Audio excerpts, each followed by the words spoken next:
اقدم بدی وطن ګام په ګام د ښکلا ستوري د امن پرنجو بد کړم دواړې سترګې تورې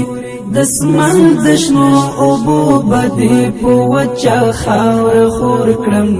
سپېرې دښتې برستا په سرو ګلونو کړم سمسورې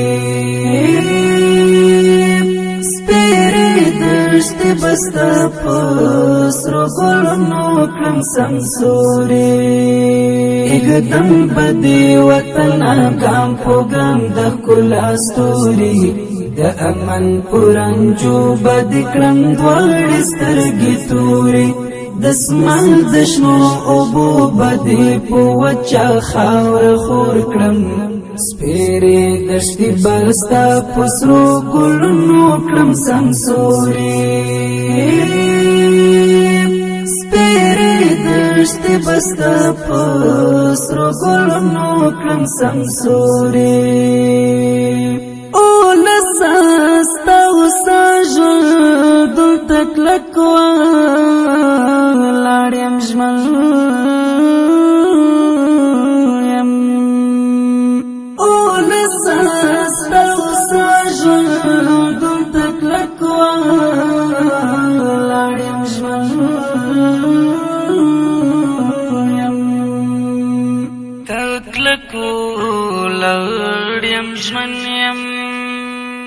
د افغانستان اسلامي امارت د تخنیکی او مسلکي زده کړو ملي ادارې اړوند د کابل ولایت تخنیکی او مسلکي زده کړو امریت د اکاډمي اتو میخانیکي داخلي محوطه چې د څو لسیزو را په دې خوا ویجاړه پاتې وه الحمدلله د تخنیکی او مسلکي زده کړو ادارې په مالي ملاتړ د ملي دفاع وزارت د ماشینرۍ په مرسته مو 4 میاشتې حدود شاوخوا دلته د ملي دفاع وزارت ماشینري راغلی وه نو تقریبا د 4 میاشتو په جریان کې دغه داخلي محوطه چې وه په ډېر بیکاره وضعیت کې وه د هغوی په مرسته مو وکولی شوای چې تقریبا 53 جریبه ساحه موږ د دې دپاره اماده کړو چې هغه د ونو د کینولو دپاره د تحقیقاتي فارمونو د جوړولو دپاره او همدارنګه تدریسي لیلیې بلاکونو د جوړولو دپاره ورڅخه په راتلونکي کې ګټه واخیستل شي یوه برخه یې تاسې ګورئ دغه ساحه چې وه پخوا ډېره خرابه ساحه وه الحمدلله دلته اوس فعلا کومه ساحه کې چې موږ تاسو قرار لرو دلته دا د زردالۍ ونې دي د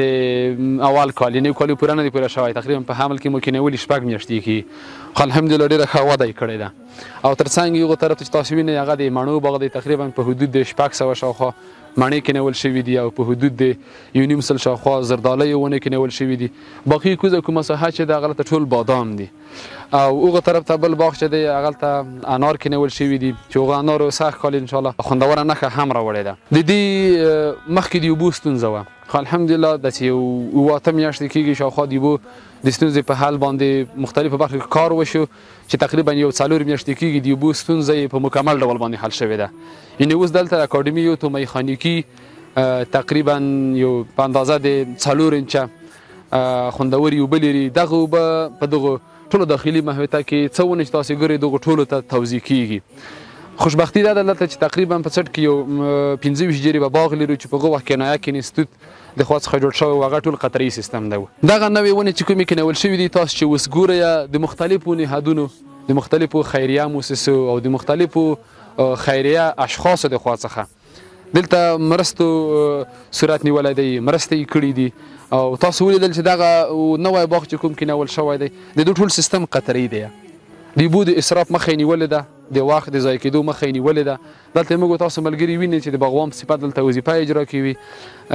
یو ځای یو وال خوشې کا ټول د دو سره شروع تر آخره سره پورې اوبه څیونو ته یعنې د اوبو د ضایع کېدو د اوبو د مصرف کېدو مخه نیول شوې ده دلته یوازې د افغانستان اسلامي امارت تخنیکي او مسلکي زده کړو ادارې اړوند په مالي برخه کې د تیلو په برخه کې د موږ سره مرسته کړې کور د ودان وي یعنې د تیلو څه مصارف راغلي دي هغه مالي بودیجه ټوله تخنیکي مسلکي زده کړو ادارې دلته مصرف کړې ده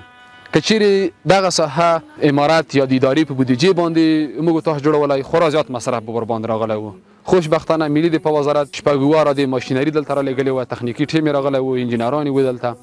چې د 4 میاشتو په موده کې د ساحه وکولی شولی ډېره منظمه جوړه او آباده کړه باقي نور کوم سیستمونه چې دا هم داسې د مخیرو اشخاصو د خوا څخه مختلفو برخو کې مرسته شوي دي که هغه موږ تاسو ونې ګورو مختلفې ونې دي دلته میوه لرونکي او غیر میوه لرونکي د ټولو مؤسساتو یا ځینې مخیرو یا خیریه اشخاصو خیریه بنسټونو راوړي دي دلته تر څنګ دلته دغو ونو دپاره خاص قطري سیستم جوړ شوی دی چې د اوبو مصرف مخکې ونیول شي دغه قطري سیستم هم د یوه خیریه شخص یو مخیر کس دی د هغو له خوا څخه وخت ناوخت یې مرسته کړې ده کور یې ودان دلته د پایپونه راوړي دي قطري سیستم یې برابر کړی دی او دا قطري سیستم په دې باندې چې د بسته کېدلو کوم خاص مصرف نه دی شوی همدلته همدغه د اکاډمي او میخانیکي اړوند کوم ملګري چې دي دغو په خپلو لاسو باندې په خپله بسته کړی په خپله یې پټ کړی دی تاسې اوس دې ولیدئ چې په یوه وال په خوشې کېدو سره د یوه سر څخه تر بله سره تقریبا 600 ونې اوبه کېږي نو دا د دغو ساحې جریان دی برسېره هم ځینې کارونه پاتې دي دلته د اوبو ستونزه وه هغه وروسته حل شوله موږ پلان دا و چې دا ساحې باید ټولې چمنونه شي یو ښه داسې د تفریح وړ ځایونه ترې جوړ کړو خو هغه وخت د اوبو ستونزه وه چې هغه اوس حل شوې ده راتلونکي کال ته مو دا پلان دی انشاءالله العزیز چې دلته د څخه نورې زیاتې مختلفې میوه لرونکي او غیر میوه لرونکي ونې کینو او دا ساحه داسې د یوه تفریح ځای ورڅخه جوړ کړو